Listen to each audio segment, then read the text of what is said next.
légende raconte qu'au cœur de la Lozère coulerait une eau magique qui contiendrait l'essence même du bonheur.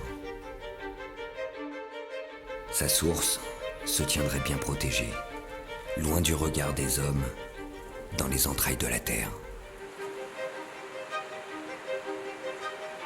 Et toujours selon la légende ancestrale, ceux ou celles qui perceraient le secret de son effervescence révéleraient au monde l'élixir aux bulles de joie.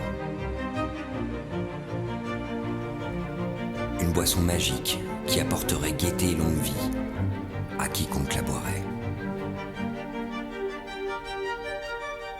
Pour cela, il faudrait trouver l'alchimie parfaite entre l'eau et les fruits de la terre et laisser la magie s'opérer le temps d'un cycle de lune.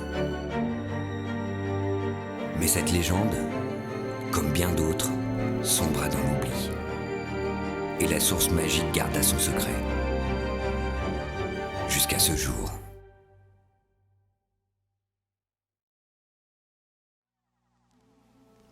Les saisons et les siècles s'écoulèrent et l'eau magique continua son voyage perpétuel.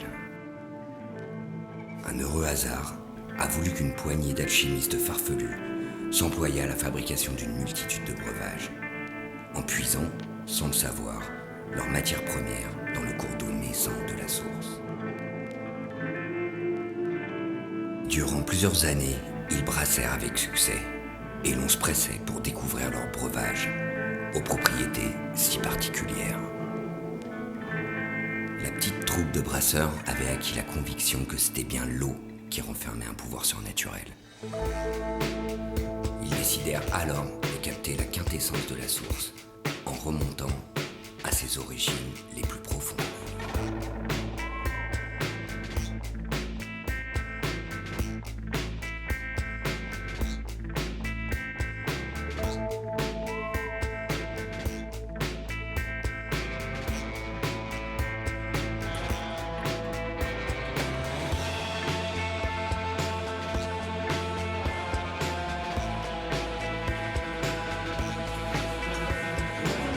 Cheminèrent laborieusement, remontant le filet d'eau en quête de la source miraculeuse. Et après de longues heures, à la limite de l'épuisement, ils s'établirent enfin à sa résurgence.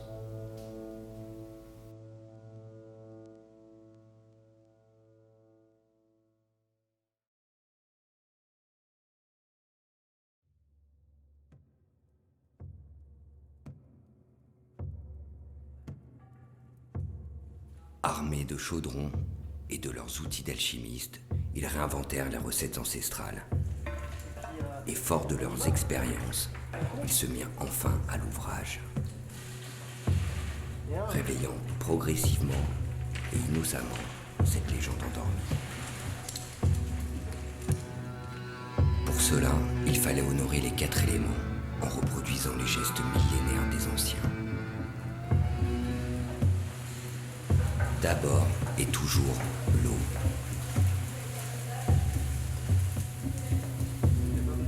Ensuite, les fruits de la terre. Le malt, ses enzymes et ses sucres.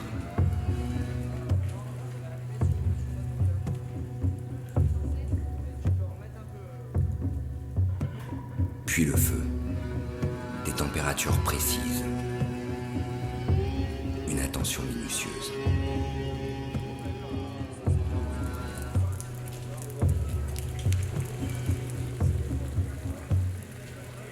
Après cette première étape, il fallait extraire l'eau enrichie des pouvoirs des sols et du feu.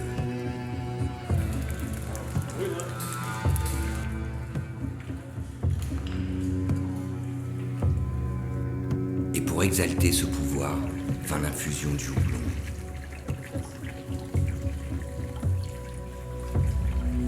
L'alchimiste, l'or du brasseur.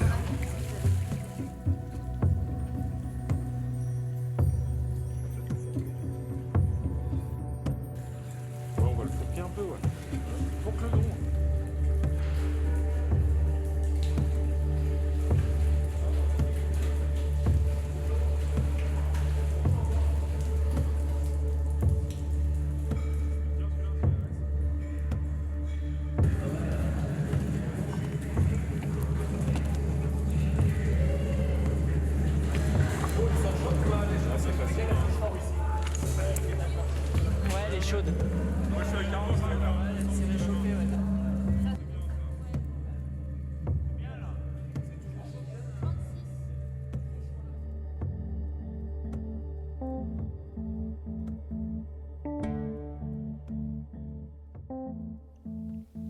Et enfin l'air. L'air chargé de ces particules invisibles, sous l'œil attentif de Chronos, pour en parfaire l'œuvre. Et un cycle de lune permettra aux levures de dissoudre et transformer les sucres.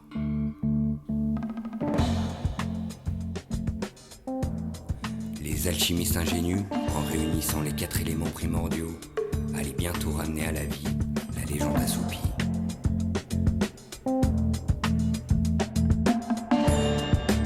Mais rien n'est jamais acquis. Une ultime étape, comme une signature, la formule intime du brasseur, celle qui déclenchera l'effervescence au cœur du breuvage. Il ne leur restait plus qu'à sceller l'amalgame, ravivant ainsi l'élixir, et la légende millénaire fut enfin révélée.